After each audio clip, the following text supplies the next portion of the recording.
Hey guys, welcome back to my channel. So basically today I'm going to do a video because it has something to do with my hair. As you all know, the weather's changing. It's getting really humid out as we're getting ready for summer. Excuse me, something in our building, something was really weird with our building today, and the air wasn't working the way it normally does. So the humidity, my hair went from being like to like huge. So I guess I had received a question from a YouTuber, Knit One for One Life, a while back, that she was asking how I protect my hair against the heat and humidity. There's a few things that I do. I'm going to tell you what I personally do. Now here's the thing.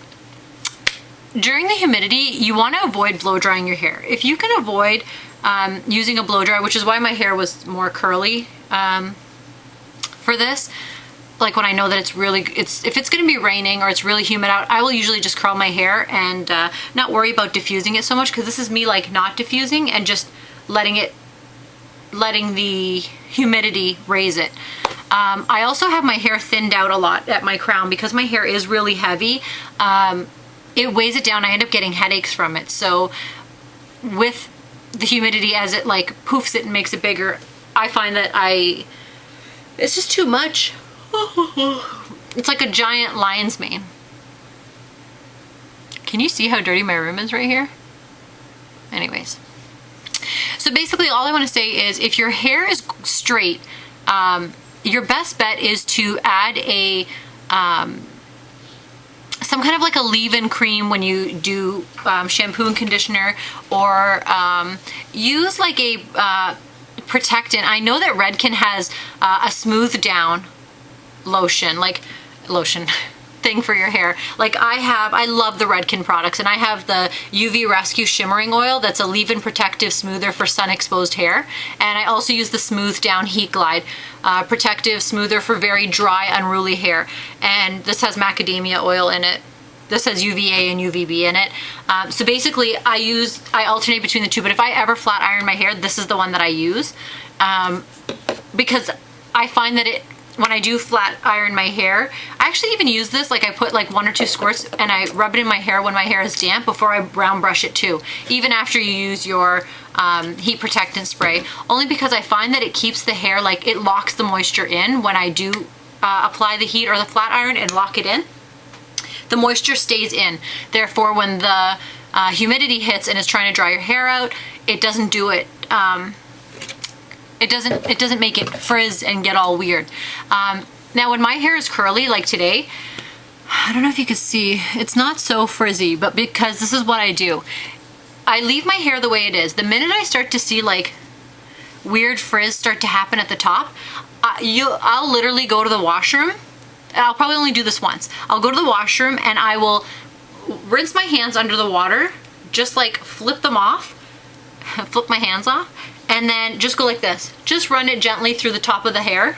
Not so much on the top because it'll flatten it, especially since I have mousse in my hair usually when I do curl my hair. So I'll just run my hands through it and it will have relaxed all of those fly away, like all the frizz. And the good part about this is, because I had product in my hair, the water now works with, you know how when you wet your hands and that you had hairspray and your hands still kind of feel sticky after you just wash them with only water, you need the soap to get it off. Kind of the same thing with your hair. So when I'm putting the water on top of what was already moussed and curled or had a little bit of hairspray, it locks it in and I don't end up having any more frizz. So what I'll have to do is actually put a little bit in here too, like wet my hands again and just lightly, like this is all I do. See how I'm just like grabbing? I'm not pulling, I'm not taking my hands and shoving them in and pulling it down to like get everything. I'm touching whatever I see that looks like it's starting to frizz. And that's all I do for that. And believe it or not, that saves my hair throughout the day. Now I don't mind my hair being this big because I like big hair, so it doesn't bother me when it does do this. I do the whole water trick. The other thing is, what else did she ask me? Sorry, for heat and humidity. Yeah. Oh. Again, if you can avoid blow drying your hair and using something that moisturizes and locks and protects your hair, that's going to be your best bet against fighting the frizz that you get from humidity. If you are going somewhere and you can't help it, like your hair, you notice like a big difference in some of the stuff I just mentioned for you to do, but you're still seeing a little bit of frizz, you can carry like a little thing of like, you know, the hairspray bottles. Carry one of those and like just spray and just go like this and like soften it down. But I'm telling you this right now, if you used water, that's all you need. But if you don't have any products in your hair and you're using water, don't do that because it's going to frizz anyways. I'm just saying if you have like products in your hair already. Try doing an updo, or you know, something where you can slick parts of it. Like for example, if I find that the top is just not working with me, what I'll do is I will tease and like floof the top part and then just play with the sides. So this is what I'll wear as my hairstyle, because you know, then I don't have to worry about if anything up here goes frizzy. That's great because it'll look like I have more volume on the back of my head, so I don't really care. So that's how I do it. Basically, my trick is that I literally just use water, but I pre-plan it. If I know, like I check my phone, if the weather's gonna be humid, if it's going to be raining. If it's raining, don't even straighten your hair. Don't damage your hair for no reason. Don't waste your time and your efforts. Just curl or scrunch to get that like crinkled look. Don't bother taking a curling iron to it, because all of that stuff is just going to die and turn muggy and disgusting when it rains and gets humid.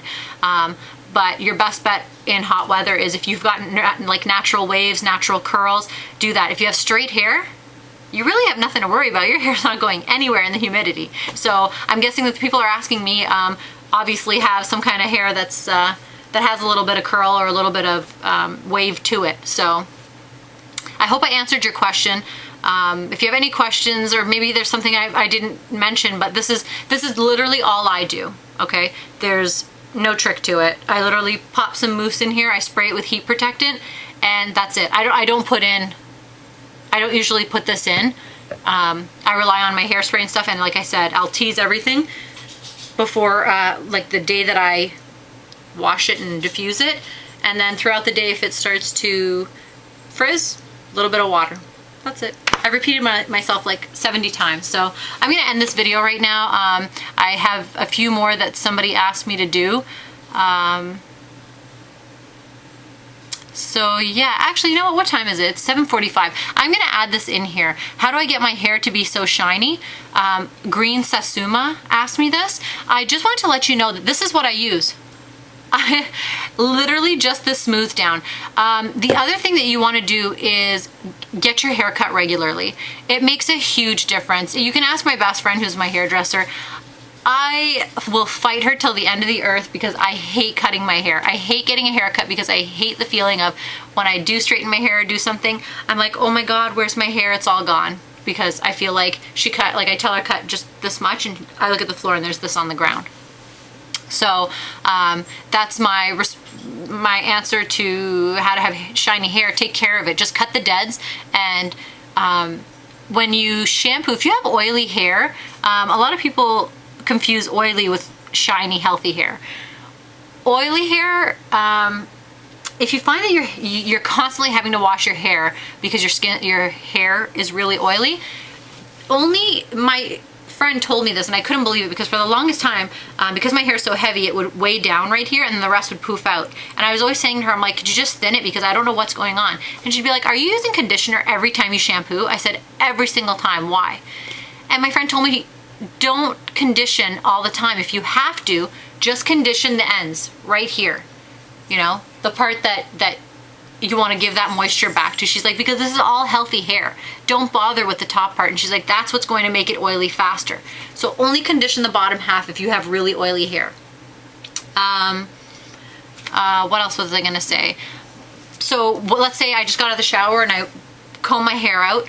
I will spray the whole thing, not just a little bit. Like I douse the whole thing in a heat protectant, comb it all through so that it gets from top to bottom everywhere, and then I blow dry it. I start blow drying, you know, to get it semi-dry. Then I squirt 1 to 2 pumps of this into my hand, like this. I don't usually start up here. I will start like below, because that first glob in your hand, like even though you've spread it evenly on your hand, you don't want it up here. Like the top of your head should always be the last place where you take your oil and put it on, whether it's Moroccan oil, macadamia nut, whatever oil you're using, I don't care. It should always be the last place you do it. So what I do is I focus more on right here. I'll twist my hair and then I take the ends, see how I got them in my hand, and I go like this and let it fall out of my hands. Then I'll go like this again and place all in here, because you know how when you straighten your hair all of a sudden you'll see like a frizzy mass, or this is always the hardest part to straighten first because it just doesn't seem to tame itself if you have hair like mine. So again, I'll keep going right here because this is the area I want it in, because we already know that up here it will produce its own oil, especially when you're running your hands through it throughout the day like this constantly. So don't worry about that. When I'm done doing the ends and in here, I'll go like this right into this area. When I do that, I'm making sure that all of these guys here, my little short guys, stay smooth with it. Then wipe my hands again, and this is what I do at the top. I literally, one time like that, and then just keep using it over here. Underneath the hair, get underneath it and behind it. The last place you want it, like don't run your hands more than once or twice through the top of your head. You don't need it any more of that. Then I wash my hands. That's it. Then I'll blow dry. After that, I kid you not, you will see such a huge difference in your hair. And there's a big difference between how you see your hair when it's greasy versus how you see your hair when it's shiny. Obviously right now mine's looking a little tattered. But so GreenSatsuma, I hope that answered your question on how to get my hair shiny. It doesn't have to be this Redken one. Just use any oil that you used on your hair whenever you're straightening or doing any of that. You know, I don't know what's available in your area, but there's got to be something that you use when you do flat iron, because obviously you shouldn't be flat ironing your hair on just on your hair without protecting it. So I do quadruple the protection, and it'll also help, like I said, to just condition the bottom. I don't know what my dog is doing out there. I have to finish this video and go see what he's up to. My next video is going to be how to do the poof pompadour thing. So I'm just going to end this one here since I put 2 subjects in one, and I promised I'd answer everybody's. So I'm going to end this now, and I'll be back to show you how I do my little poop. Bye guys.